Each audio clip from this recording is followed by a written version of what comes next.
Hello everyone, स्वागत है हमारे यूट्यूब चैनल टाइटेनियम एकेडमी में। मैं शिवम कुमार आपके समक्ष एक नया वीडियोस लेकर आया हूं। जो भी स्टूडेंट सीटेट 2024 की अगर आप तैयारी कर रहे हैं तो आपके लिए बहुत इंपॉर्टेंट वीडियो है। पेपर 2 की मैं बात कर रहा हूं। पेपर 2 में जैसा कि आपको पता होगा कि एसएसटी से 60 क्वेश्चन पूछे जाते हैं। ठीक है, पेपर 2 में टोटल 60 क्वेश्चन पूछे जाते हैं, जिसमें से 40 क्वेश्चन आपको एनसीईआरटी से ही पूछेगा, जिसमें हिस्ट्री, ज्योग्राफी और सिविक्स की बात होती है। ठीक है, तो हिस्ट्री का हम लोग क्लास 6 का चैप्टर 1 स्टार्ट कर रहे हैं। और जैसा कि आपको पता होगा, अगर नहीं भी पता होगा तो मैं आपको जानकारी दे देता हूं कि आपको हूबहू एनसीईआरटी से क्वेश्चन पूछा जाता है। एक भी क्वेश्चन एनसीईआरटी से बाहर नहीं होता है।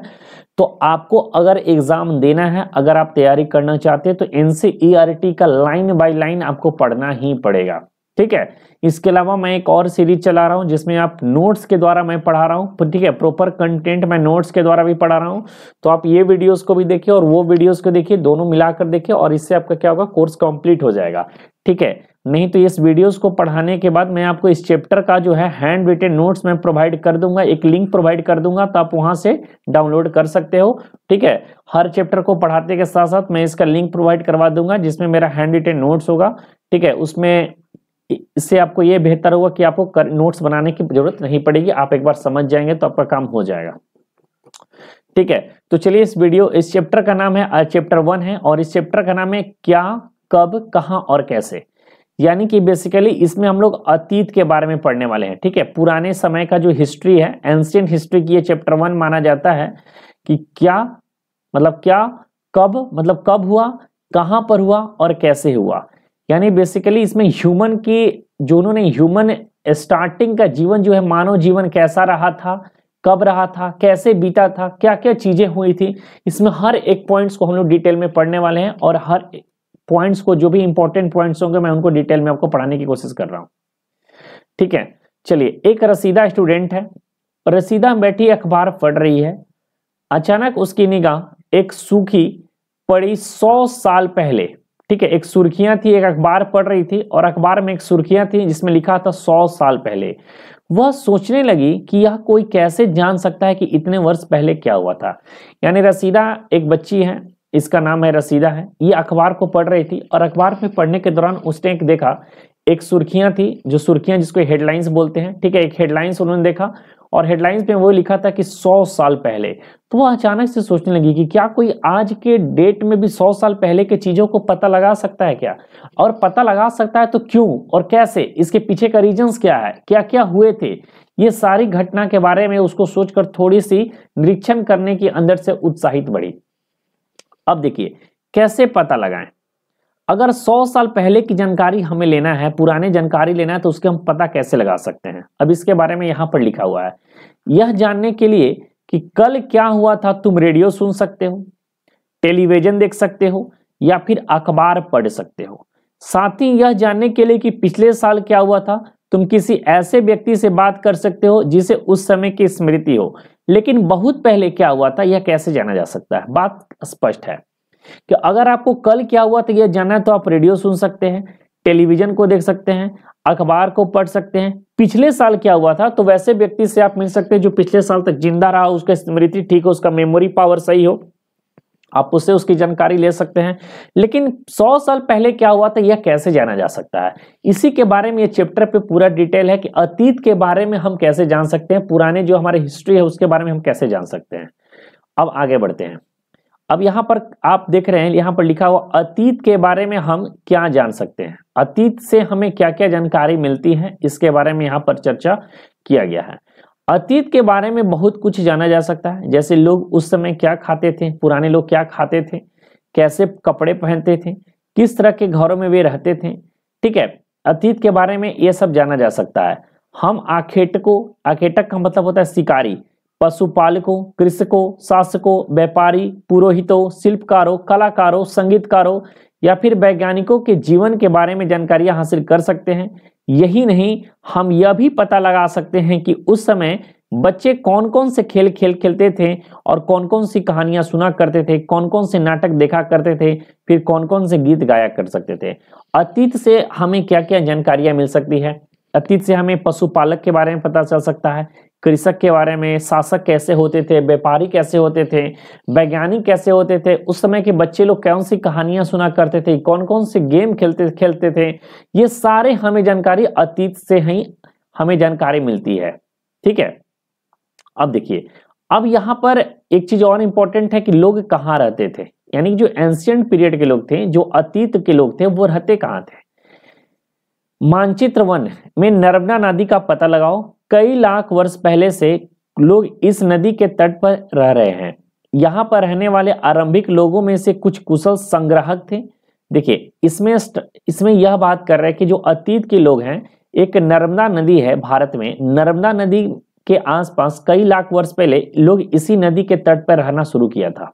ठीक है, तो आपको एग्जाम में सीटेट में क्वेश्चन पूछ सकता है कि कितने वर्ष पहले से नर्मदा नदी के तट पर लोग रखते थे, तो इसका जो करेक्ट आंसर वहां आपको कई लाख वर्षों से। ठीक है, ये क्वेश्चन इस तरह से पूछे जाते हैं, यही हूबहू लाइन पूछा जाता है।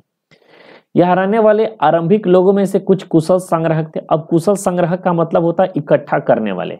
इकट्ठा करने वाले मतलब कि रोटी के लिए इधर उधर इकट्ठा कर रहे हैं, कपड़ा के लिए, मकान के लिए, ठीक है, अपने भोजन को पाने के लिए कुछ कुछ चीजों को वो संग्रह कर रहे हैं। जो आसपास के जंगलों की विशाल संपदा से परिचित थे।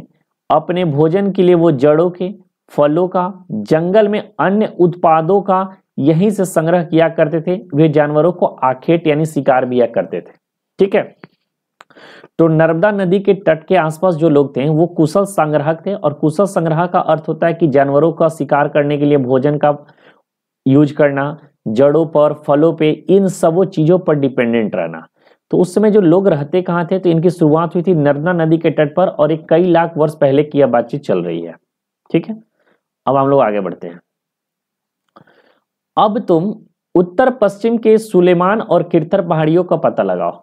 तो एग्जाम में ये क्वेश्चन पूछा जाता है। ठीक है, ये क्वेश्चन को आप ये कर लीजिए, एक क्वेश्चन पूछा हुआ है, प्रीवियस ईयर में भी पूछा हुआ है कि सुलेमान एवं किरथर पहाड़ियां भारत के किस दिशा में है। तो सुलेमान एवं किरथर पहाड़ियां जो है उत्तर पश्चिम दिशा में। ये क्वेश्चन पूछा जाता है, ये वेरी वेरी इंपॉर्टेंट है, इसका आप नोट बना लेना। ठीक है, इस क्षेत्र में कुछ ऐसे स्थान हैं जहां लगभग 8000 वर्ष पूर्व स्त्री पुरुषों ने सबसे पहले गेहूं तथा जौ फसल को उपजाना आरंभ किया था।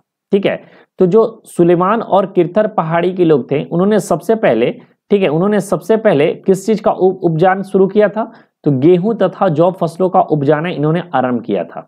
ठीक है, सुलेमान एवं किरथर पहाड़ी के लोग जो थे, ये सबसे पहले गेहूं एवं जौ फसलों को उपजाना आरंभ किया और भेड़, बकरी, गाय, बैल जैसे पशुओं को पालतू बनाना भी शुरू किया।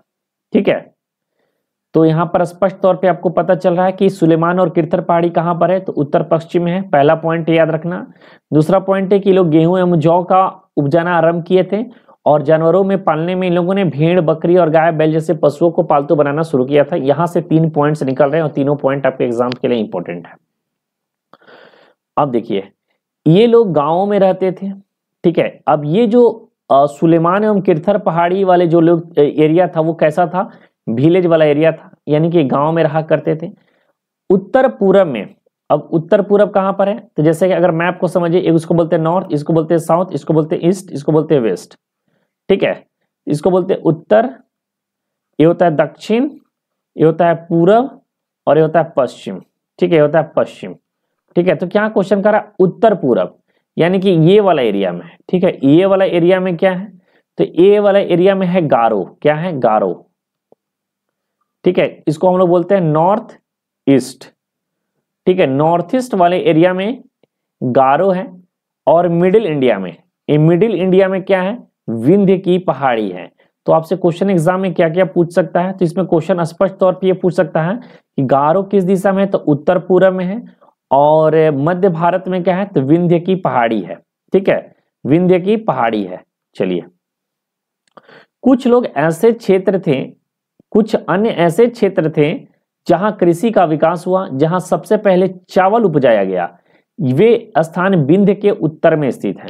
ठीक है, तो ये वाले जो गारो और विंध्य पहाड़ी वाले जो एरिया थे, यहां पर स्पेशली अगर देखा जाए, यहां पर ये जो कुछ ऐसे क्षेत्र थे जहां पर कृषि का विकास हुआ, तो ये गारो और मध्य भारत में जो विंध्य की पहाड़ी वाले जो एरिया है, यहाँ पर कृषि का विकास हुआ और सबसे पहले इन लोगों ने क्या उपजाया, चावल को उपजाना शुरू किया था। अगर और सुलेमान एवं किरथर पहाड़ी वाले एरिया में क्या उपजाना शुरू किया गया था? गेहूं एवं जौ। और वहीं गारो और विंध्य पहाड़ी वाले एरिया में क्या उपजाना शुरू किया गया था? तो सबसे पहले इन लोगों ने कृषि में चावल का इन्होंने उपजाना आरंभ किया था। अब यहां पर इस मैप को देखिए, आपको बोले ना कि सुलेमान एवं किरथर पहाड़ी किधर है, तो नॉर्थ वेस्ट में है, उत्तर पश्चिम में है। तो देखिए किरथर यहाँ है और सुलेमान की पहाड़ियां यहाँ पर है। उसके बाद हम लोग बात किए हैं गारो। ये गारो देखिए कहां पर है, तो नॉर्थ ईस्ट की मैं बात कर रहा हूं, ठीक है। ये गारो इधर कहीं होगा नॉर्थ ईस्ट में, देखिए गारो पहाड़ियां यहां पर नॉर्थ ईस्ट में है। और विंध्य पहाड़ियां आपको मिडिल इंडिया में है। ये आपको मिडिल इंडिया है, बीच का इंडिया है, यहां पर आपको गारो दिख जाएगा, ठीक है। चलिए अब हम लोग आगे बढ़ते हैं। मानचित्र पर सिंधु,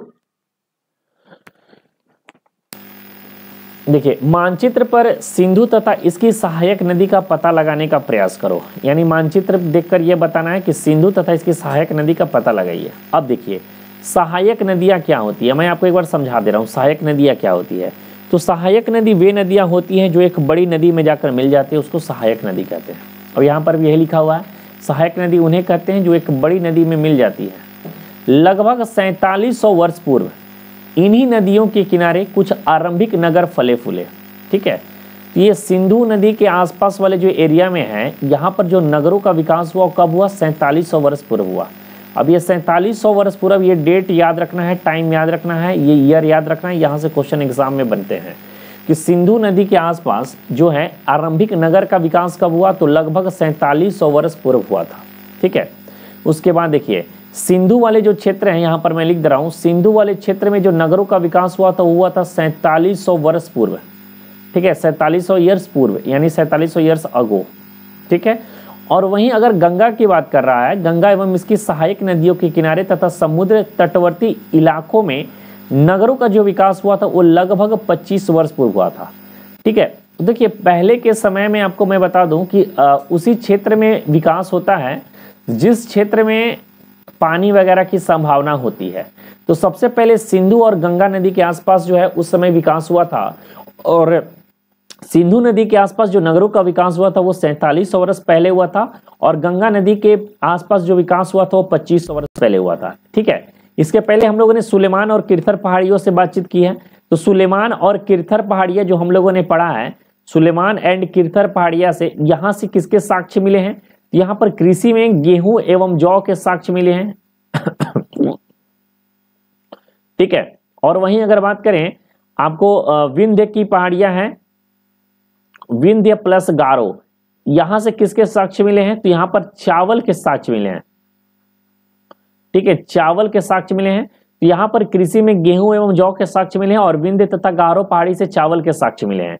वहीं अगर सिंधु वाले क्षेत्र में नगर, यहां पर नगर की बात की गई है, सिंधु के क्षेत्र में नगर का विकास हुआ था 4700 वर्ष पहले और गंगा के क्षेत्र में जो नगर का विकास हुआ था वो 2500 साल पहले हुआ था। ये दोनों इंपॉर्टेंट पॉइंट्स है, ये तीनों चारों इंपॉर्टेंट पॉइंट्स को आप अच्छे से समझ लीजिएगा।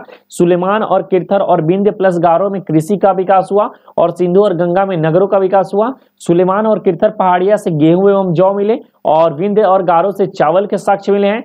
सिंधु नगर के आसपास जो नगरों का विकास हुआ था वो 4700 वर्ष पूर्व हुआ था और वहीं गंगा के नगरों के आसपास जो विकास हुआ था 2500 वर्ष पहले हुआ था। ये डेट आपको याद होने चाहिए, टाइम याद होना चाहिए, यहां से क्वेश्चन एग्जैक्ट पूछा जाता है। अब हम लोग आगे बढ़ते हैं। गंगा की एक सहायक नदी है जिसका नाम है सोन। तो आपसे एग्जाम में पूछा जा सकता है कि सोन किसकी सहायक नदी है? तो गंगा की है, ठीक है। तो गंगा की सहायक नदी एक सोन है। अब गंगा के दक्षिण में, ठीक है, गंगा के दक्षिण में एक जगह का नाम है जिसका नाम है मगध। मगध कहां पर है? आज वाला जो मगध है ये गया वाला मगध है, पटना वाला मगध है, ठीक है, जिसको वर्तमान बिहार बोलते हैं। इन्हीं नाम से इन्हीं जाना जाता है। इसके शासक बहुत शक्तिशाली थे। आप राजा अशोक के नाम सुने होंगे, चंद्रगुप्त के नाम सुने होंगे, ये सारे मगध के राज्य जो हम लोग इसी चैप्टर में आगे मगध के बारे में भी पढ़ेंगे। और उन्होंने एक विशाल राज्य स्थापित किया था। देश के अन्य हिस्सों में भी ऐसे राज्य की स्थापना की गई थी। यानी मगध तो हुआ ही था, तो मगध के साथ साथ और भी नए नए जो राज्य थे वो उसकी स्थापना की गई थी। तो आपसे क्वेश्चन यहाँ पर क्या बनेगा सीटेट में कि गंगा की सहायक नदी का नाम सोन है और गंगा के दक्षिण में क्या है? मगध है। और ये प्रीवियस ईयर क्वेश्चन पूछा जा चुका है कि गंगा का दक्षिण में क्या है? तो ये मगध है। ये 2024 जनवरी में जो एग्जाम हुआ है उसमें भी ये क्वेश्चन शायद पूछा गया है, उसको एक बार आप देख लीजिएगा, ठीक है। अब यहां पर देखिए, लोगों ने सदैव उपमहाद्वीप के एक हिस्से से दूसरे हिस्से तक यात्रा की। पहले जो थे एक दूसरे से एक दूसरे हिस्से पर जाते जाया करते थे, किस लिए? व्यापार करने के लिए भी जाया करते थे, घूमने के लिए जाया करते थे। कभी कभी हिमालय जैसे ऊंचे पर्वतों, पहाड़ियों, रेगिस्तानों, नदियों तथा समुद्रों के कारण यात्रा जोखिम भरी होती थी। नॉर्मल सी बात है कि कहीं पर पहाड़ हो, पर्वत हो, तो इन सब एरिया में जाने में यात्रा तो बहुत जोखिम भरा हुआ ही करता था। फिर भी ये यात्रा उनके लिए असंभव नहीं था, फिर भी वे जाया करते थे। अंततः कभी लोग काम की तलाश में, तो कभी प्राकृतिक आपदाओं के कारण एक स्थान से दूसरे स्थान पर जाया करते थे। कभी कभी सेनाएं दूसरे क्षेत्र पर विजय हासिल करने के लिए जाया जाती थी। इसके अतिरिक्त व्यापारी कभी काफिले में, कभी जहाज को अपने साथ मूल्यवान वस्तुएं लेकर एक स्थान से दूसरे स्थान पर जाते थे। धार्मिक गुरु लोगों की शिक्षा का सलाह देते हुए गांव के दूसरों गांव में एक कस्बे से दूसरे कस्बे में जाया करते थे। कुछ लोग नए रोचक स्थानों को खोजने की चाह में उत्साहवश भी यात्रा किया करते थे। अब यहाँ पर क्वेश्चन क्या बनेगा आपको एग्जाम में, और ये प्रीवियस ईयर क्वेश्चन यहाँ से बन चुका है, इसलिए मैं आपको बता रहा हूँ। क्वेश्चन क्या बनेगा, मैं इसको मिटा देता हूँ। यहाँ पर एक क्वेश्चन आपको क्या बन सकता है कि यहाँ पर क्वेश्चन क्या बनेगा कि उपमहाद्वीप के लोग जो थे, ठीक है, उपमहाद्वीप के जो लोग थे, उपमहाद्वीप के लोग, ठीक है, उपमहाद्वीप के लोग जो थे एक स्थान से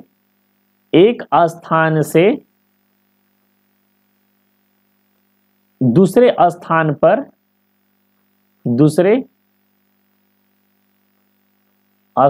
पर क्यों जाते थे? ये प्रीवियस ईयर क्वेश्चन बना हुआ है, ठीक है, ये आप देखिएगा प्रीवियस ईयर में पूछा हुआ। तो इसके कौन कौन से पॉइंट है? जो पहला पॉइंट है आपको बोलना है काम की तलाश में। पहला पॉइंट हो गया काम की तलाश में एक जगह से दूसरी जगह जाया करते थे। दूसरा यह है आपदा के कारण, अगर आपदा आ जाती है तो एक जगह से उनको अपनी जगह को चेंज करके जाना पड़ता है। तीसरा जो इंपॉर्टेंट है सेनाएं, सेना जो थी एक जगह से दूसरी जगह जाती थी विजय प्राप्त करने हेतु, ठीक है, किसी राज्य को जीतने हेतु। चौथा था व्यापारी जो थे सामान को खरीदने और बेचने के लिए एक जगह से दूसरे महाद्वीप में जाया करते थे। पांचवा जो है वो धार्मिक गुरु थे। धार्मिक गुरु जो थे वो शिक्षा लेने और शिक्षा देने के लिए भी एक जगह से दूसरी जगह जाया करते थे। और छठा जो लास्ट है रोचक स्थानों, ठीक है, जो रोचक स्थान थे उसकी खोज करने के लिए लोग एक जगह से दूसरे जगह पर जाते थे। अब यहाँ पर देखिए स्पष्ट तौर पे लिखा है, पहला पॉइंट यहाँ पर है कि पहला है काम की तलाश में। यहाँ पर मैंने काम की तलाश की चर्चा की गई है। तो कभी प्राकृतिक आपदाओं के कारण, दूसरा यहाँ पर है प्राकृतिक आपदा के कारण लोग एक जगह से दूसरी जगह पर जाया करते थे। कभी कभी सेनाएं दूसरे क्षेत्र के विजय हासिल करने के लिए भी जाती थी, यानी सेना का पॉइंट का जिक्र हो चुका है। इसके अतिरिक्त व्यापारी, चौथा पॉइंट है व्यापारी, व्यापारी भी एक जगह से दूसरे जगह पर जाते थे, जहाजों को मूल्यवान वस्तुओं को लेकर एक स्थान से दूसरे स्थान हेतु यानी व्यापार करने हेतु जाया करते थे। पांचवा आपको याद होगा धार्मिक गुरु लोगों को शिक्षा और सलाह देने के लिए एक गांव से दूसरे गांव तथा एक कस्बे से दूसरे कस्बे जाया करते थे, यानी धार्मिक गुरु। और छठा जो है लोग नए और रोचक स्थानों को खोजने की चाह में भी एक जगह से दूसरे जगह पर जाया करते थे। तो आपसे एग्जाम में क्वेश्चन पूछेगा कि उप महाद्वीप के लोग एक स्थान से दूसरे स्थान पर क्यों जाते थे? तो काम की तलाश में, आपदा के कारण, सेना जाती थी कोई राज्य को जीतने के लिए, व्यापारी को व्यापार करने हेतु जाना पड़ता था, धार्मिक गुरु शिक्षा देने जाते थे, और रोचक स्थानों को लोग खोजने के हेतु भी एक जगह से दूसरे स्थान पे जाया करते थे। ये इंपॉर्टेंट पॉइंट है, आपको पता होना चाहिए। अब यहाँ पर एक इंपॉर्टेंट पॉइंट आपसे ये पूछ रहा है कि बार बार यहाँ पर जो चर्चा है दक्षिण एशिया की चर्चा आगे आपको मिलेगा, तब मैं आपको बताऊंगा, ठीक है, दक्षिण एशिया की आगे चर्चा की गई है। अब एक बार फिर से मानचित्र वन को देखो, पहाड़ियां, पर्वत और समुद्र इस उपमहाद्वीप की प्राकृतिक सीमा का निर्माण करती है। ये आपको जो उपमहाद्वीप के बारे में बातचीत कर रहा है, ये जो उपमहाद्वीप के बारे में बातचीत हो रहा है, ये दक्षिण एशिया की बात हो रही है, ठीक है, दक्षिण एशिया की बातचीत चल रही है, साउथ एशिया की बातचीत चल रही है। तो साउथ एशिया का जो प्राकृतिक सीमा कैसे निर्माण होती है? तो साउथ एशिया की प्राकृतिक सीमा का जो निर्माण होता है वो पहाड़ियों से, पर्वतों से और समुद्रों से, ठीक है, पहाड़ी से, पर्वतों से और समुद्रों से इस उपमहाद्वीप की प्राकृतिक सीमा का निर्माण होती है। तो आपसे एग्जाम में क्वेश्चन पूछ सकता है कि दक्षिण एशिया के प्राकृतिक सीमा का निर्माण कैसे होता है? तो पहाड़ियों से, पर्वतों से और समुद्रों से, यानी कि इसका जो सीमा जो है ये पूरा का पूरा जो है पहाड़ों से, पर्वतों से और समुद्रों से घिरा हुआ है। ठीक है, हालांकि लोगों के लिए इस सीमाओं को पार करना आसान नहीं था। अब भाई पहाड़ों को पार करना, पर्वतों को पार करना, समुद्रों को पार करना इतना आसान चीज तो है नहीं। जिन्होंने ऐसा चाहा वे ऐसा कर सके, वे पर्वतों की ऊंचाई को छू सके तथा गहरे समुद्रों को पार कर सके। अब जो लोग जैसा दृढ़ निश्चय बना लेते हैं वैसा वो कर लेते हैं। तो यहाँ पर भी उसमें भी लोग ऐसे थे जो दृढ़ निश्चय बनाकर वो पर्वतों की ऊंचाई छुए थे, गहरे समुद्र को पार किए थे। ठीक है, अब उपमहाद्वीप के बाहर से भी कुछ लोग यहाँ आए थे और यहीं बस गए। लोगों की इस आवागमन ने हमारी सांस्कृतिक परंपराओं को क्या किया, समृद्ध किया। कई सौ वर्ष लोग पत्थर को तराशने, संगीत रचने और यहाँ तक कि भोजन बनाने के नए तरीके के बारे में एक स्थान से दूसरे के विचारों को अपनाते रहे।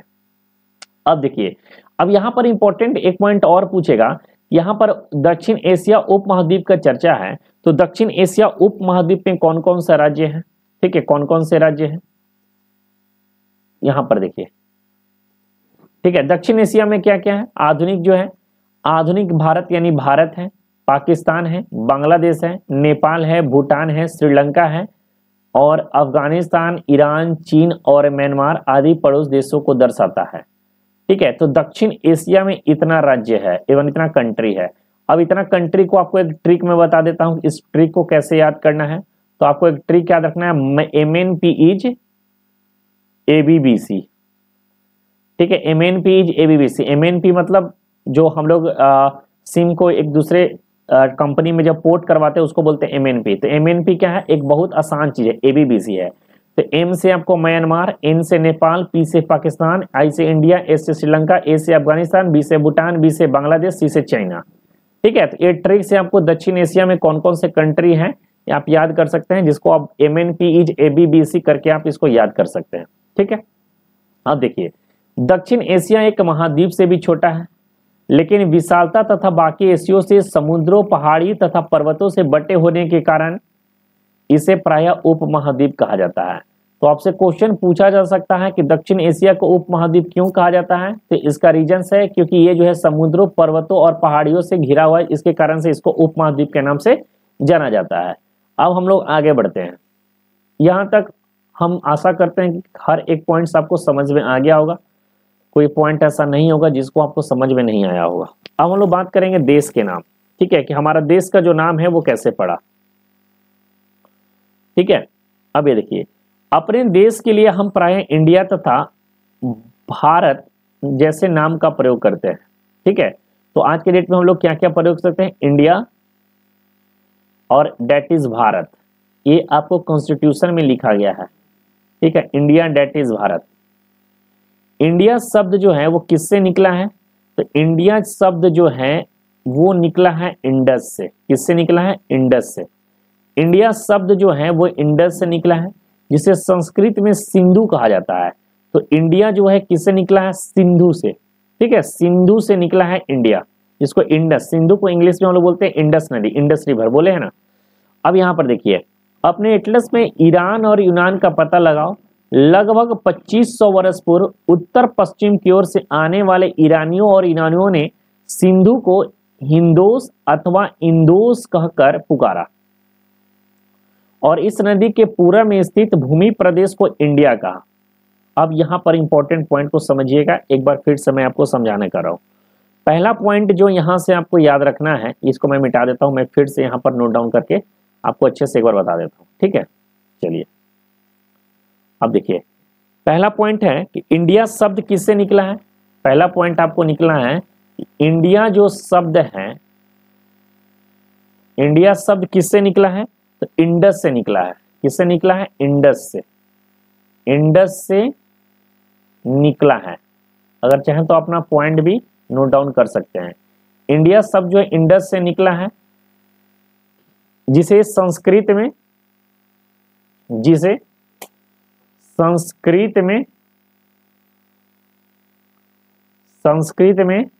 सिंधु कहा जाता है। ठीक है, इंडिया शब्द जो है इंडस से निकला है, जिसे संस्कृत में क्या कहा जाता है? सिंधु कहा जाता है। ठीक है, दूसरा पॉइंट यहां पर याद रखने वाला यह है कि 2500 वर्ष पूर्व, यानी आज से करीबन 2500 साल पहले, ठीक है, 2500 वर्ष पूर्व जो है नॉर्थ वेस्ट से, ठीक है, नॉर्थ वेस्ट से कौन कौन आए थे? तो ईरानी आए थे, ईरानी प्लस यूनानी जो आए थे, ठीक है, ईरानी प्लस यूनानी आए थे। इन्होंने सिंधु को, इन लोगों ने सिंधु को क्या कहा है? इन लोगों ने सिंधु को हिंदोस, क्या कहा है? हिंदोस अथवा इंदोस कहकर पुकारा है, ठीक है, इंदोस कहकर पुकारा है, ठीक है। तो पहला तो इंडस शब्द जो है इंडस से, इंडिया शब्द जो है इंडस से निकला, जिसे संस्कृत में सिंधु कहा जाता है। और दूसरा पॉइंट है कि 2500 वर्ष पहले नॉर्थ वेस्ट से आने वाले ईरानी और यूनानियों ने सिंधु को इंदोस अथवा इंदोस कहा कर पुकारा है, ठीक है। और प्लस यहां पर एक और पॉइंट याद रखना है कि सिंधु के जो पूरब वाले थे, यानी ईस्ट वाले जो पार्ट है, यानी पूरब वाला जो पार्ट है, इस वाले जो पार्ट को है मतलब एक समूह था, उस समूह को इन लोगों ने भारत नाम से कहा है, भारत। अब यहां पर पढ़िए, इस नदी के पूरब में स्थित को भूमि प्रदेश को इंडिया कहा है, और भारत नाम का प्रयोग उत्तर पश्चिम में रहने वाले लोगों के एक समूह के लिए किया जाता है, ठीक है। अब यहां पर देखिए, सिंधु नदी के जो ईस्ट में है, ठीक है, सिंधु नदी के ईस्ट वाले जो पार्ट हैं, उन्हें क्या कहा गया है? उन्हें इंडिया कहा गया है, ठीक है। यहां पर देखिए, सिंधु नदी के पूरब में स्थित भूमि प्रदेश को इंडिया कहा गया है, और भारत नाम का प्रयोग मिला है उत्तर पश्चिम में रहने वाले लोगों के एक समूह के लिए, उसे भारत कहा गया है। जो नॉर्थ वेस्ट में रहने वाले लोगों का एक समूह था। अब यहां पर देखिए, यहां पर मैं इसको हटा दे रहा हूं, ये मैं गलत लिखवा दिया हूं, ठीक है, मैं फिर से लिख दे रहा हूं, ठीक है। देखिए, मैं फिर से लिख दे रहा हूं। पहले तो सिंधु को हिंदू और इंदोस कहकर पुकारा गया। अब देखिए, इस नदी के पूरब में स्थित, सिंधु नदी के पूरब में स्थित भूमि प्रदेश को इंडिया कहा, और उत्तर पश्चिम में रहने वाले लोगों के एक समूह को क्या कहा? भारत कहा है। कौन? यूरानियों और यूनानियों ने। यहां तक सारा पॉइंट्स क्लियर हो गया।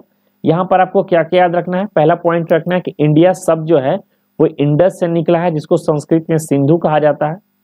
दूसरा पॉइंट याद रखना है कि 2500 साल पहले नॉर्थ वेस्ट से आने वाले ईरानी और यूनानियों ने सिंधु को हिंदोस और इंदोस कहकर पुकारा, और सिंधु के पूरब में स्थित भूमि प्रदेश को इंडिया कहा, और नॉर्थ वेस्ट में यानी कि उत्तर, ठीक है, उत्तर पूरब में रहने वाले लोगों के एक समूह को भारत कहा गया, जिसका उल्लेख ऋग्वेद में भी किया गया है। यहां पर आप देख सकते हैं, जिसका उल्लेख ऋग्वेद में भी हमें मिलता है। ये सारे पॉइंट्स को आपको याद होने चाहिए।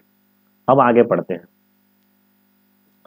अब अतीत के बारे में कैसे जाने? अगर अतीत के बारे में अगर हमें जानना है तो उसके बारे में हमें कैसे पता चल सकता है? अतीत के बारे में हम कैसे जानेंगे? यहां पर इस पैराग्राफ में हम लोग पढ़ने की कोशिश करते हैं, ठीक है। अतीत के बारे में हम कैसे जाने? देखो, अब हम एक बार बता देते हैं। अतीत के बारे में जानने के लिए इस बुक में 3 चीज की चर्चा की गई है। पहला चीज है पांडुलिपि, ठीक है। पहला क्या है? पहला है पांडुलिपि, पहला पांडुलिपि। दूसरा क्या है? तो दूसरा है अभिलेख, ठीक है, दूसरा है क्या? अभिलेख है। और तीसरा जो याद रखना है वो है पुरातात्विक,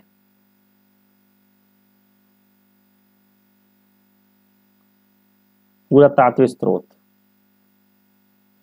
ये तीन चीजों से हमें इतिहास के बारे में जानकारी मिलती है। अब यहां पर आप पूछेंगे, सर ये पांडुलिपि क्या था, ये अभिलेख क्या था, और पुरातात्विक स्रोत क्या था?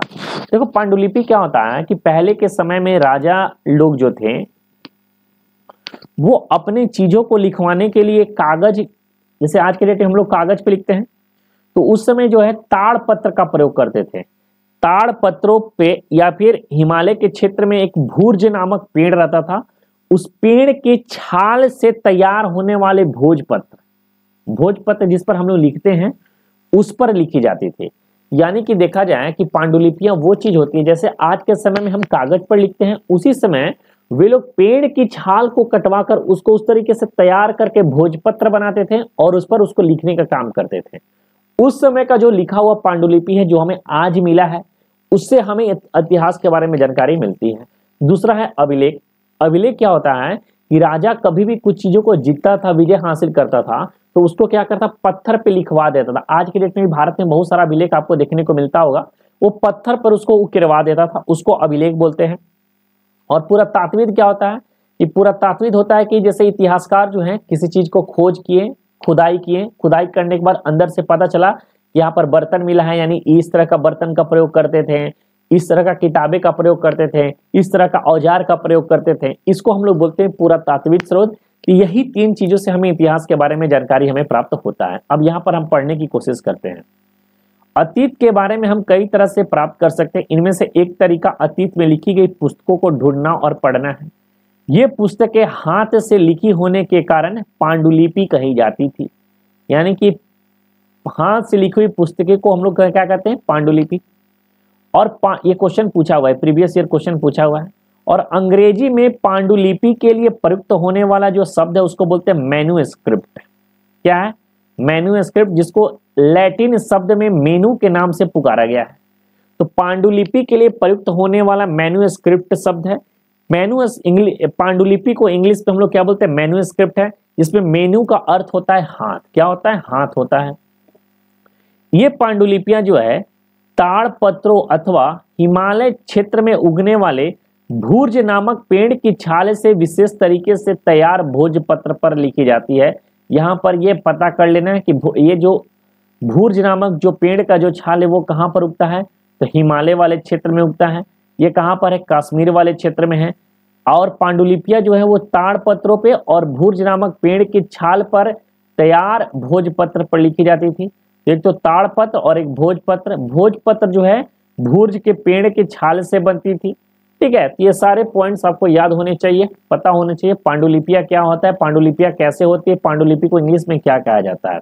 अब यहाँ पर देखिए, अब ये ताड़पत्रों से बनी पांडुलिपियों का यह पृष्ठ, यह पांडुलिपि लगभग 1000 वर्ष पहले लिखी गई थी। किताब बनाने के लिए ताड़ के पत्तों को काटकर उनको अलग अलग हिस्से के साथ बांध दिया जाता था।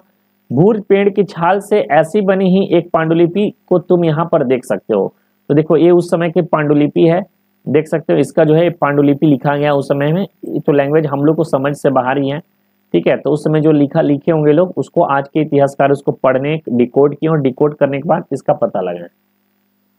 चलिए अब आगे बढ़ते हैं। अब देखिए, इतने वर्षों में इनमें से कई पांडुलिपियों को कीड़ों ने खा लिया तथा कई नष्ट कर दी गई। फिर भी ऐसे कई पांडुलिपि आज भी उपलब्ध हैं। प्रायः पांडुलिपि मंदिरों और विहारों में प्राप्त होती है। क्वेश्चन प्रीवियस ईयर में क्वेश्चन पूछा गया है, PYQ है कि पांडुलिपियां कहां पर प्राप्त होती है, तो मंदिरों और विहारों से प्राप्त होती है। ठीक है, इन पुस्तकों में धार्मिक मान्यताओं व व्यवहारों, राजाओं के जीवन, औषधियों का विज्ञान आदि सभी प्रकार विषयों में चर्चा मिलती है। तो उस समय के बारे में जो भी रहा होगा, धार्मिक मान्यता कैसा रहा था, राजाओं का जीवन कैसे थे, औषधि तथा विज्ञान के बारे में जो भी चर्चा है, इसमें पांडुलिपियों से हमें जानकारी इसकी प्राप्त होती है। इसके अतिरिक्त हमें महाकाव्य, कविताएं, नाटक, उस समय के लोग क्या क्या पढ़ते थे, ठीक है, इन सब का प्रयोग के बारे में हमें जानकारी मिलती है। ठीक है, इनमें से कई संस्कृत में लिखे हुए हैं और जबकि अन्य प्राकृतिक तथा तमिल में लिखे गए हैं। अब यहाँ पर आपसे क्वेश्चन पूछेगा कि पांडुलिपि कौन कौन से लैंग्वेज में लिखा गया है। तो एक तो आपको संस्कृत में लिखा गया है, यहाँ पर इसका चर्चा है। दूसरा प्राकृत में और तीसरा है तमिल में। ये 3 लैंग्वेज में है जो पांडुलिपि को लिखा गया है। और आम लोग जो है किस भाषा का प्रयोग करते थे, तो प्राकृत भाषा का प्रयोग करते थे। ठीक है, तो पांडुलिपि जो है 3 भाषा में लिखी गई है, संस्कृत, प्राकृत और तमिल। और ये लोग भाषा का प्रयोग करते थे कौन से भाषा का, प्राकृत भाषा का बोलचाल के लिए। यहां तक सारा पॉइंट आपको क्लियर होगा। अब आगे बढ़ते हैं।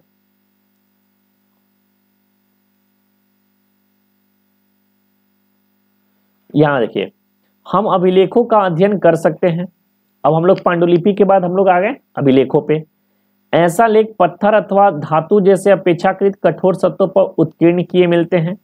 तो आपको मैंने बताया कि अभिलेख वो होते हैं, देखिए देखिए पत्थर और पत्थर पे कुछ कुछ उकेरा गया है। ठीक है, ये उकेरा गया तो अभी तक मिटा नहीं है, इसी को बोलते हैं अभिलेख। कभी कभी शासक अथवा अन्य लोग अपने आदेशों को इस तरह उत्कीर्ण करवाते थे ताकि लोग उन्हें देख सकें, पढ़ सके तथा उनका पालन कर सके। यानी कि जब भी राजा को कोई रूल और ऑर्डर देना होता था तो वो क्या करते थे, अभिलेखों को लिखवा देते थे। या फिर कुछ ऐसे भी अभिलेख मिलते हैं जिनमें राजाओं तथा रानी सहित अन्य स्त्री पुरुषों ने भी अपने कार्यों का विवरण उत्कीर्ण करवाए हैं। राजा और रानी जरूरी नहीं है, राजा और रानी को छोड़कर भी और भी लोग जो हैं उन लोगों भी ने भी अभिलेखों पर अपने कार्य को उत्कीर्ण करवाया है। जैसे उदाहरण के लिए शासक लड़ाइयों में अर्जित विजयों का लेखा जोखा रखा करते थे। अब जैसे कोई राजा जीता तो उसको दिखाना है ना कि भाई मैं इतना दिनों में ये युद्ध जीता है, तो वो प्रजा को दिखाने के लिए क्या करते थे, अभिलेख का काम करवाया करते थे। अब देखिए यहां पर, क्या तुम बता सकती हो कि कठोर सतह पर लेख लिखवाने का क्या लाभ थे, ऐसा करवाने में हमें क्या क्या कठिनाइयां आती थी। अब आगे पढ़ते हैं। इसके अतिरिक्त अन्य कई वस्तुएं अतीत में बनी और प्रयोग में लाई जाती है। ऐसे वस्तुओं का अध्ययन करने वाले व्यक्ति को पुरातात्विद कहलाता है। तो आपको बता दिए थे कि पहला अभिलेख था, पहला पांडुलिपि था, दूसरा अभिलेख था, तीसरा पुरातात्विद थे। पुरातात्विद वो होते हैं जो वस्तुओं का अध्ययन करते हैं। पुरातात्विद पत्थर और ईंटों से बनी इमारतों के अवशेष, चित्रों तथा मूर्तियों का अध्ययन करते हैं। इनका काम होता है पुराने चीजों पर अध्ययन करना। वे औजारों, हथियारों, बर्तनों, आभूषणों तथा सिक्कों की प्राप्ति के लिए छानबीन खुदाई भी करते हैं। इनमें से कुछ वस्तुएं पत्थर, पक्की मिट्टी तथा कुछ धातु के भी बनी हो सकती है। ऐसे तत्व कठोर तथा जल्दी नष्ट न होने वाले हैं। ठीक है, तो पुरातात्विद का काम ही होता है कि पुराने चीजों को खोदना, जैसे हमें सिक्का प्राप्त होते हैं, जो भी हमें पुराने महल हैं उनसे कुछ जानकारियां मिलती है, उनके औजारों के रूप में, हड्डी के, ये सारी चीज को जानकारी हमें प्राप्त करते हैं। पुरातात्विद लोग जो होते हैं वो पुराने इतिहास का खोज किया करते हैं। पुरातात्विद जानवरों, चिड़ियों तथा मछलियों की हड्डियां भी ढूंढते थे। इनमें से यह जानने की मदद मिलती है कि अतीत के लोग क्या खाते थे। ठीक है, तो जानवरों और चिड़िया तथा मछलियों की हड्डियों से यह पता लगता है कि पुरातात्विद लोग खाना क्या खाते थे। वनस्पतियों के अवशेष बहुत मुश्किल से बच पाता है। यदि अन्न के दाने अथवा लकड़ी के टुकड़े जल जाते तो वे जले हुए रूप में बच जाते थे। यानी कि आप समझ सकते हैं, क्लियर रूप से यह कहा गया है कि अगर अन्न होगा तो अन्न तो सड़ जाएगा, गल जाएगा, लेकिन राख होगा वो राख बचा रहेगा। अब यहाँ पर एक पॉइंट छूटा हुआ, इसको देखते हैं हम लोग। ठीक है, लगभग 2250 वर्ष पुराना यह अभिलेख है। ठीक है, 2250 वर्ष पुराना यह अभिलेख है। यह वर्तमान अफगानिस्तान के कंधार से प्राप्त हुआ है। यह अभिलेख अशोक नामक शासक के आदेश पर उत्कीर्ण करवाया गया था। इस शासक के विषय में तुम अध्याय 8 में पढ़ोगे। जब हम कुछ लिखते हैं तब हम किसी लिपि का प्रयोग करते हैं। लिपियां अक्षरों तथा संकेतों से बनी होती है। ये क्वेश्चन प्रीवियस ईयर में पूछा हुआ है, इसको याद रखना है, पीवाईक्यू क्वेश्चन है। लिपियां किससे बनी होती है, तो लिपियां जो होती है अक्षरों तथा संकेतों से बनी होती है। जब हम कुछ बोलते हैं अथवा पढ़ते हैं तब हम एक भाषा का प्रयोग करते हैं।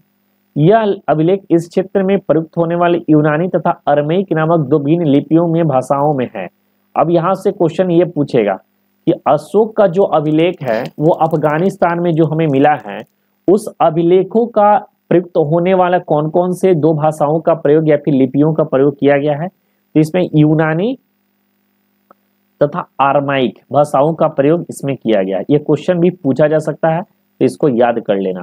ठीक है, चलिए पहले तो क्या अशोक का शिलालेख जो हमें अफगानिस्तान मिले उसमें यूनानी तथा आरमाइक भाषा का प्रयोग किया गया है। अब देखिए, अब हम लोग नीचे आते हैं। अब यहां पर लिखा है, क्या पुरातत्विदों को बहुधा कपड़ों के अवशेष मिले हैं। अब यहां देखते हैं, पांडुलिपियां अभिलेखों तथा पुरातत्व से ज्ञात जानकारियों के लिए इतिहासकार प्रायः स्रोत शब्द का प्रयोग करते थे। यानी जो भी जानकारी हमें पांडुलिपि से मिली है, अभिलेखों से मिला है, पुरातत्विदों से मिला है, इन सबों के लिए एक शब्द का प्रयोग करते थे जिसका नाम था स्रोत। ठीक है, स्रोत। इतिहासकार उन्हें कहते हैं जो अतीत का अध्ययन करते हैं। ठीक है, इतिहासकार उन्हें कहते हैं जो क्या करते हैं, प्रीवियसली हिस्ट्री के बारे में जानकारी प्राप्त करते हैं। स्रोत के प्राप्त होते ही अतीत के बारे में पढ़ना बहुत रोचक हो जाता है, क्योंकि इन स्रोतों की सहायता से हम धीरे धीरे अतीत का पुनर्निर्माण करते जाते हैं। अतः इतिहासकार तथा पुरातात्विद उन जासूसों की तरह है। देखिए, ये लाइन भी प्रीवियस ईयर क्वेश्चन में पूछा गया, ये लाइन को अच्छे से पढ़िएगा, पीवाईक्यू का क्वेश्चन है। इतिहासकार तथा पुरातात्विद उन जासूसों की तरह है जो इन सभी स्रोतों का प्रयोग सुराग के रूप में कर और अतीत को जानने का प्रयास करते हैं। तो इतिहासकार को यहाँ जासूस के तरह के रूप में प्रयोग किया गया है, और उनका क्या नाम है, ये ऐसे जासूस हैं जो स्रोतों का जानकारी प्राप्त करवाकर ये पुराने इतिहास को बारे में जानकारी प्राप्त करते हैं और अतीत के बारे में एक नया जानकारी हमें प्रदान करते हैं। अब आगे बढ़ते हैं। अतीत एक या अनेक, अतीत एक है या बहुत सारा है? क्या तुमने इस पुस्तक के शीर्षक में हमारे अतीत पर ध्यान दिया है? यहाँ अतीत शब्द का प्रयोग बहुवचन के रूप में किया गया है। अतीत एक ऐसा शब्द है तो बहुवचन है, ठीक है। ऐसा इस तथ्य की ओर ध्यान दिलाने के लिए किया गया है कि अलग अलग समूह के लोगों के लिए इस अतीत के अलग अलग मायने थे। उदाहरण के लिए पशुपालकों तथा कृषक के जीवन राजाओं तथा रानियों के जीवन से तथा व्यापारी के जीवन शिल्पकारों के जीवन से बहुत भिन्न था। बिल्कुल, राजा अलग तरह से जीते थे, व्यापारी अलग से जिया करते थे, शिल्पकार जो अलग जीवन जिया करते थे। जैसा कि हम आज भी देखते हैं, उस समय भी देश के अलग अलग हिस्सों में लोग अलग अलग व्यवहारों और रीति रिवाजों का पालन करते थे। उदाहरण के लिए आज अंडमान द्वीप के अधिकांश लोग अपना भोजन मछलियां पकड़कर, शिकार करके तथा फल फूल के संग्रह द्वारा प्राप्त करते हैं। आज भी अंडमान और निकोबार वाले एरिया की बात किया जाए तो लोग मछली पकड़कर खाना खाते हैं, शिकार करते हैं, फल फूल को संग्रह करते हैं। इसके विपरीत शहरों में रहने वाले लोग जो खाद्य आपूर्ति के लिए अन्य व्यक्तियों पर निर्भर रहते हैं। इस तरह के भेद अतीत में भी विद्यमान थे। जैसा कि आज जो है कि शहर में अलग जीवन है और गांव में अलग जीवन है, कैसे है, उसी तरह अतीत में भी यही सेम था। अतीत में भी शहर का अलग जीवन था और गांव का अलग जीवन हुआ करता था। ठीक, चलिए, इसके अतिरिक्त एक अन्य तरह का भेद है। उस समय शासक अपनी विजयों का लेखा जोखा रखते थे। यही कारण है कि हम उन शासकों तथा उनके द्वारा लड़ी जाने वाली लड़ाइयां के बारे में बहुत कुछ जानते हैं। अब भाई जो राजा हुआ करता था वो जानबूझकर कुछ कुछ अपने बारे में लिखवा कर रखता था, लेखा जोखा रखता था, ताकि आने वाली पीढ़ियां जान सके कि हमने ये युद्ध लड़े, हमने इस एरिया को जीता, हमने इस राज्य को जीता। ठीक है। जबकि शिकारी, मछुआरे, संग्राहक, कृषक अथवा पशुपालक जैसे आम आदमी अपने कार्यों का लेखा जोखा नहीं रख पाता है, क्योंकि वे गरीब थे, उसके पास उतना पैसा नहीं था कि वो अभिलेखों को छपवाना शुरू कर दे। पुरातत्वविद की सहायता से हमें उनके जीवन के जानने में मदद मिलती है, हालांकि अभी भी इनके बारे में बहुत जानना हमें शेष है। अब हम लोग बात करेंगे तिथियों के बारे में। ठीक है, तिथि के बारे में हम लोग जानेंगे। अगर कोई तुमसे तिथि के विषय में पूछे तो तुम शायद उस दिन की तारीख, माह, वर्ष, जैसे कि 2000 या इस तरह की कोई भी वर्ष बताओगी। वर्ष का यह गणना, यह क्वेश्चन भी प्रीवियस ईयर पूछा हुआ है, ईसाई धर्म प्रवर्तक ईसा मसीह के जन्म की तिथि से की जाती है। यह प्रीवियस ईयर क्वेश्चन है, इसको याद रखना। ठीक है, तो वर्ष की गणना किसके जन्म से की जाती है? तो ईसा मसीह के जन्म की तिथि से की जाती है। अतः 2000 वर्ष कहने से तात्पर्य है ईसा मसीह के जन्म के 2000 वर्ष के बाद से। ईसा मसीह के जन्म के पूर्व के मतलब होता है ईसा पूर्व, यानी ईसा के जन्म से पहले के रूप में की जाती है।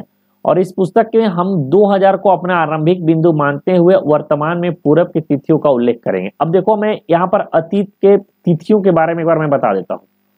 ठीक है, बहुत इंपॉर्टेंट चीज है, इसको मैं एक बार आपको लिख के बता देता हूँ अच्छे से, ताकि आपको हर पॉइंट समझ में आ जाए। अगर यहां पर आपको लिखेगा 2000 वर्ष, तो इसका मतलब होता है ईसा मसीह के जन्म के बाद, ईसा मसीह के जन्म के बाद का समय। ठीक है। अगर आपसे बीसी बोले, बिफोर क्राइस्ट, बीसीई बोले, या फिर ईसा पूर्व बोले, इसका होता है जन्म के पहले। ठीक है, बीसी बोले, बीसी बोले या फिर ईसा पूर्व बोले तो जन्म के पहले। अगर आपसे बोले सी, एडी और ईस्वी, तो इसका अर्थ होता है ईसा मसीह के जन्म के वर्ष, ईसा मसीह के जन्म के वर्ष। यानी कि 3 पॉइंट मैंने आपको बताया, तीनों पॉइंट को याद रखिएगा। पहला पॉइंट, अगर 2000 वर्ष लिखा मिले तो जन्म के बाद, बीसी, बीसीई या ईसा पूर्व मिले तो जन्म के पहले, और सी और एडी मिले तो जन्म के वर्ष के बारे में इसकी चर्चा होती है। अब यही चीज यहां पर स्पष्ट तौर पे लिखा हुआ है। अंग्रेजी में बीसी का तात्पर्य होता है बिफोर क्राइस्ट। ठीक है, यहां पर मैं लिख दे रहा हूं, बीसी का मतलब होता है बिफोर क्राइस्ट, बिफोर क्राइस्ट। कभी तुम तिथियों को पहले एडी लिखी होती है, एनो डोमिनी नामक 2 लैटिन शब्दों से बना है तथा इसका तात्पर्य होता है ईसा मसीह के जन्म के वर्ष है। ठीक है, तो मैंने यहाँ पर बताया था ना कि अगर आपको सी मिले, एडी मिले या फिर ईस्वी मिले, यानी कि ईसा मसीह के जन्म के वर्ष की बात की चर्चा की जा रही है। ठीक है, ये मैं आपको बताया हूँ। कभी कभी एडी की जगह सी तथा बीसी की जगह बीसी भी होता है। सी के अक्षरों का प्रयोग कॉमन एरा तथा बीसी का बिफोर कॉमन एरा के रूप में होता है। हम इन शब्दों का प्रयोग इसलिए करते हैं क्योंकि विश्व के अधिकांश देशों में इस कैलेंडर का प्रयोग सामान्य हो गया। ये भी जो लाइन है लिखा हुआ, ये लाइन को देखिएगा, ये लाइन को मैं हाईलाइट कर देता हूं। ठीक है, ये जो लाइन है, ये जो लाइन है, ये प्रीवियस ईयर क्वेश्चन पूछा गया है। ठीक है, ये भी प्रीवियस ईयर क्वेश्चन पूछा। विश्व के अधिकांश देशों में अब इस कैलेंडर का प्रयोग समान हो गया है। भारत में तिथियों के इस रूप का प्रयोग लगभग 200 वर्ष पूर्व आरंभ हुआ था। ये भी क्वेश्चन पूछा जा सकता है कि भारत में तिथियों का इस रूप में प्रयोग जो हम लोग करते हैं ईसा मसीह के जन्म के पहले, जन्म के बाद और जन्म के वर्ष वाले, ये भारत में लगभग 200 वर्ष पहले हुआ था। और एक पॉइंट और है, कभी कभी बीपी अक्षरों का प्रयोग होता है। बीपी का मतलब होता है बिफोर प्रेजेंट, यानी वर्तमान से पहले। ठीक है, तो एक शब्द ये भी याद रखना, बिफोर प्रेजेंट। बिफोर मतलब होता है, प्रेजेंट मतलब होता है वर्तमान, बिफोर मतलब होता है पहले, यानी वर्तमान से पहले। ठीक, अब ये जो है कोई पढ़ने की जरूरत नहीं है, लेकिन फिर भी इसमें 2 पॉइंट आपको मैं बता देता हूं, जो भी ये भी पूछ सकता है आपको। पहला तो इसमें एक पॉइंट आपको मिलेगा रोसेटा कस्बा। देखते हैं, जैसा कि हमने पढ़ा, अभिलेख कठोर सतहों पर उत्कीर्ण करवाए जाते हैं। ये बिल्कुल है, पत्थरों पर उकेरा जाता है, उसको बोलते हैं अभिलेख। इनमें से कई अभिलेख कई सौ वर्ष पूर्व लिखे गए हैं। सभी अभिलेखों में लिपियां और भाषाओं का प्रयोग हुआ है। तो अभिलेख लिखने में लिपि और भाषाओं का प्रयोग किया जाता है। समय के साथ साथ अभिलेखों में प्रयुक्त भाषाओं तथा लिपियों में बहुत बदलाव आ चुके हैं। विद्वान ये कैसे जान पाते हैं कि क्या लिखा था? इसका पता अज्ञात लिपि का अर्थ निकालने की एक प्रक्रिया द्वारा लिया जा सकता है। अब देखिए, अब यहां पर देखिए, ये एक अज्ञात लिपि है, अफ्रीका से मिली है।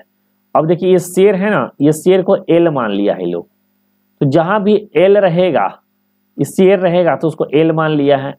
ये देखिए यहाँ पर एक पॉइंट और, ये देखिए, ये जो बना हुआ है ये हुक्का बार है, इसको ओ मान लिया गया है यहाँ। अब जहां जहां हुक्का बार आपको दिखेगा उसको ओ मानकर चलेंगे। तो इस तरह के पुराने स्क्रिप्ट के बारे में इन लोगों ने जानकारियां ली हैं।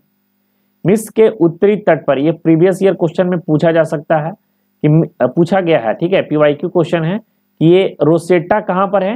रोसेटा कस्बा जो है मिस्र के उत्तरी तट पर है, ये भी पूछ सकता है। यहां से एक उत्कीर्ण पत्थर मिला है जिस पर एक ही लेख 3 भिन्न भाषाओं तथा लिपियों में है। कुछ विद्वान यूनानी भाषा पढ़ सकते हैं। उन्होंने बताया कि राजाओं तथा रानियों के नाम एक छोटे से फ्रेम में दिखाए गए हैं, इसे कारतूस कहा गया है। तो राजा तथा रानियों के नाम का फ्रेमिंग करके दिखाने को क्या कहते हैं? कारतूस कहते हैं। ये भी पूछा जा सकता है। और इसके अलावा और कुछ इंपॉर्टेंट पॉइंट नहीं है। इसके बाद विद्वानों ने यूनानी तथा मिस्री संकेतों को अगल बगल रखते हुए मिस्री अक्षरों को समानार्थक ध्वनियों में पहचान की। जैसा तुम देख सकते हो, यह एल अक्षर के लिए शेर तथा ए अक्षर चिड़िया के लिए चित्र बने हैं। एक बार जब उन्होंने यह जान लिया तो विभिन्न अक्षर उनके लिए प्रयुक्त हुए हैं। वे आसानी से अन्य अभिलेखों को पढ़ सकते हैं। यही चीज मैं बताया ना कि यहाँ पर शेर के लिए एल का प्रयोग कर लिया, तो जहां जहां उनको एल दिखेगा उसको शेर ही करेंगे। ठीक है, यहाँ पर देखिए, यहाँ भी चिड़िया है, इसको ए है, यहाँ भी चिड़िया को ए कहा गया है। तो जहां जहां चिड़िया रहेगा वहां वहां उसको ए लेकर मानकर चलेंगे। तो ये रहा पूरा चैप्टर 1। आपको हर एक पॉइंट्स को मैंने अच्छे तरीके से समझा दिया। होप कि सारा पॉइंट आपको समझ में आ गया होगा। कोई ऐसा पॉइंट हो जो मुझे नहीं लगता है नहीं समझ में आया हो, ठीक है, तो ये, और साथ ही साथ मैं आपको ये भी बताते चलता हूँ कि कहाँ से प्रीवियस ईयर क्वेश्चन बने हैं या फिर पूछ सकते हैं, तो ताकि आपको आसानी से सारा पॉइंट आपको समझ में आ जाए। सीटेट 2024 की तैयारी बहुत जोरों शोरों से कीजिए, क्योंकि 2025 में अगर आप सीटेट देंगे तब तक आपको एनटीए उसका एग्जाम लेगा और तब तक आपका सिलेबस चेंज हो जाया रहेगा। Thank you so much. मिलते हैं नेक्स्ट वीडियो में। जय हिंद, जय भारत।